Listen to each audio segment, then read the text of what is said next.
Welcome back to Would You Gaming, the podcast where we try to keep you up to date with all the latest in gaming news, and we're also trying to cover other interesting topics along the way as well.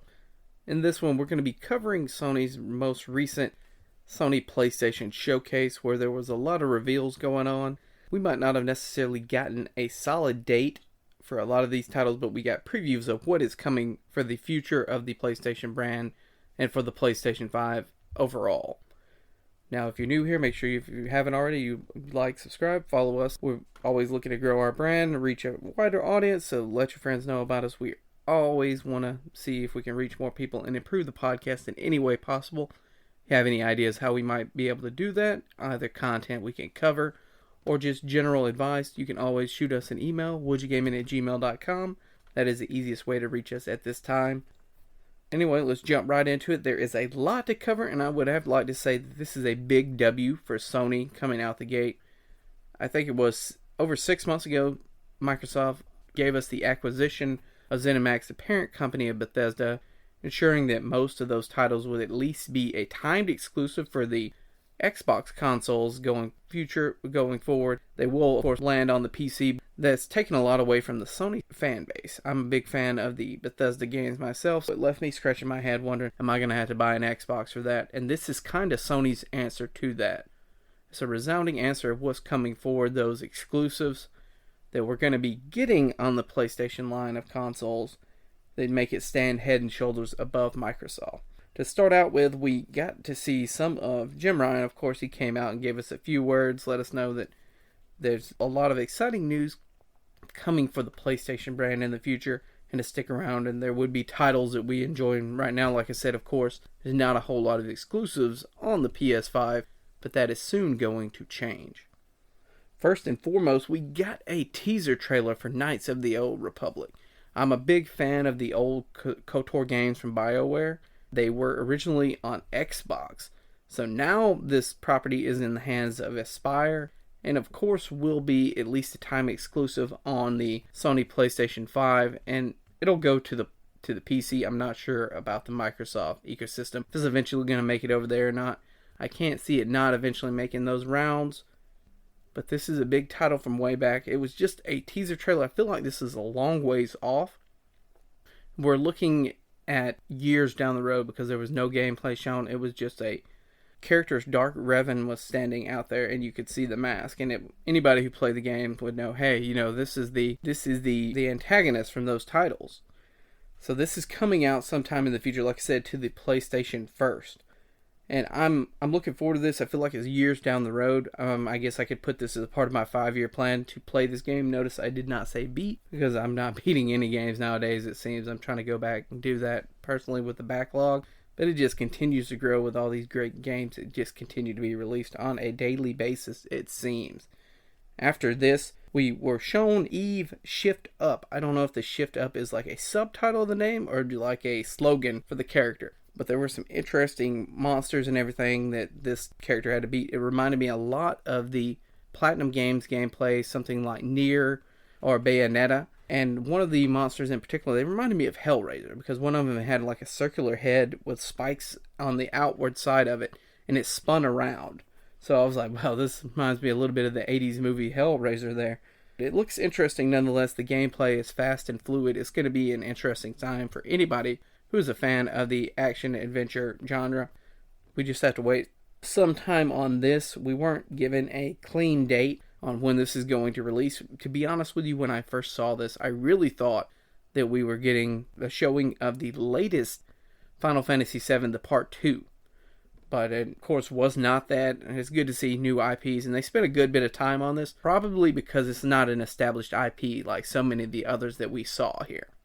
After this, we saw lots of guns and magic as we saw more of Tiny Tina's Wonderland. Tiny Tina, if you do not know, is a character from Borderlands 2.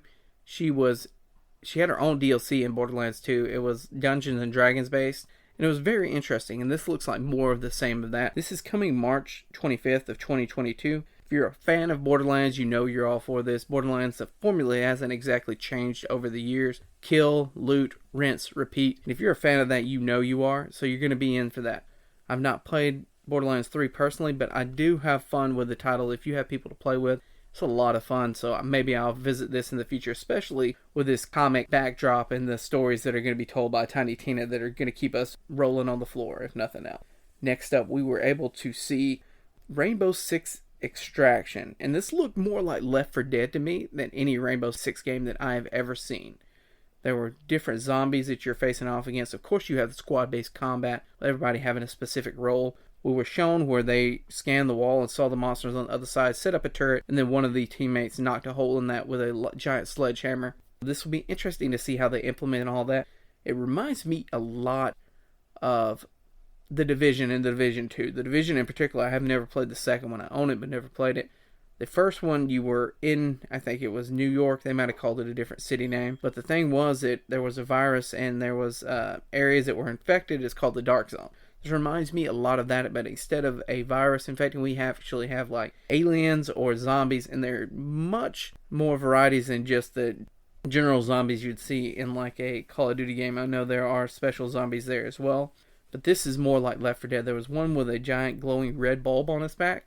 It leads me to believe that that bulb is going to be used. It's either going to explode on you or puke on you or something like that, and what will happen is either more ads will come in at you to attack you, or you will be immobilized. If not both. It'll probably be a little bit of both there. So it'll be interesting to see how this title shakes up. There was another one that glowed electricity. It kind of looked like when it was done doing what it did, it looked like a Titan Slam in Destiny, the pool left over. So maybe that's there, and if you're in your teammates or yourself go into that, you take damage. But it's interesting to see the different types they have here. And this will be coming out in a while, but we weren't given a particular release date on this. Like I said, a lot of these games, no release date was given with. We were just told, hey, these games are coming. Check them out. You'll enjoy these. These are games that are coming for the future of the PlayStation console. Not necessarily a given set in stone date, but something to keep you excited as a consumer. To let you know there are more exclusive games. There are games coming to the console just to show you what the future will hold. Next up, Alan Wake Remastered is going to come to the PlayStation consoles. It's going to be a hard note for me as it looks semi-terrifying, though on second look at it, I noticed that you could hit the enemies with your flashlight, stun them, and shotgun them, so you do have a way of fighting back against those enemies. It's not as bad as something like Outlast, so maybe I'll check this out. I'm not the biggest fan of horror games in general, but this is a classic that has been around for years that has never been on the Sony console. That's coming on October 5th. No better time than that with Halloween quickly approaching. Next up, just a quick fire of some of the other titles that we've seen a lot of or have been released before. On March 2022, GTA 5 is going to launch on the PS5, complete with Grand Theft Auto Online, so you can get those microtransactions in. Spend 30 minutes building you a car, jet, or whatever, and then turn around the corner, and just watch it get blown up immediately by somebody with a rocket launcher. Ghostwire Tokyo looks phenomenal. I've not had my eye on this title before, but maybe it's time to start looking into it a little bit more. I'm not like it really matters though. It's on the PS5 and I don't have one. Haven't seen one in store, and any luck on finding one online has been quickly thwarted by the scalpers with the bots, but who knows, maybe someday in the future. Guardians of the Galaxy comes October 26th. We saw a lot of this during the Nintendo Treehouse a while back when they showed the cloud version of it. Looks like the same presentation that we actually had here. It doesn't look like a terrible game. We'll just have to see how it shakes up and how those review scores actually look. Next up, Blood Hunt looks like a 3D shooter / hack and slash vampire brawler. It looks kind of interesting. It's a newer IP. I'd be interested to see how that is. It most likely will have some online capabilities. You're likely going to be hunting down your fellow vampires. Deathloop was shown again, and I was watching a little bit of that earlier this morning, somebody's gameplay of that, and that game looks great. Only problem, like I said, I don't have a PS5. Maybe one day. Next up, we had, this one got me a little bit. Sony was announcing a game update for the Uncharted trilogy. That's not even a trilogy, they're 4 titles. Going all the way from Drake's Fortune all the way up to A Thief's End, the 4th game in the title. And announced that we're getting a PS5 remake of those. And it's also going to be coming to PC. This was a little bit newer to me. I don't recall in the past ever seeing them announce a PC title launching. But I could be wrong. I may, and thinking back on it, it could be something where with Horizon Zero Dawn they actually did this and I just overlooked it in the past. Next up, we looked at a new title that Insomniac Games is going to get their hands on, a new IP, I should say. Still going to be in the superhero formula of things, but this time, instead of Spider-Man, they're going to be handling Wolverine. We'll have to wait and see how they do with this IP. I have to imagine they're going to do a good job, though. Just the level of detail that was put into the Spider-Man game and the Miles Morales game just gives me hope that this is going to be a phenomenal title. You've got to think that over at Marvel, they looked at this and said, well, you know, they've done a phenomenal job with the Spider-Man IP and it's sold millions of copies. Let's give them Wolverine because it's just like printing money at this. Gran Turismo 7 was shown. No date was shown with this either. It looks like a phenomenal game. I've never been a huge fan of these games, but the level of detail and the realism in these games is just becoming surreal with the hardware that we have at our disposal. And finally, we have two announcements that really got me. These were the two that I was the most excited about. They're a tie for the first, for my first most excited on this. KOTOR's takes the cake for the second one, even though it's just a teaser trailer. The first one was Spider-Man 2.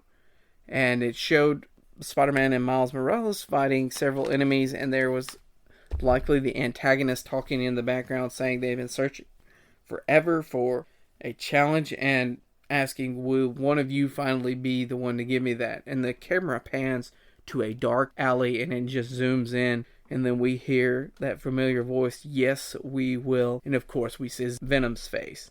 So being able to play as Venom is something that excites me. This is coming in 2022. We do have a full year and change before we're going to get our hands on this title at the least.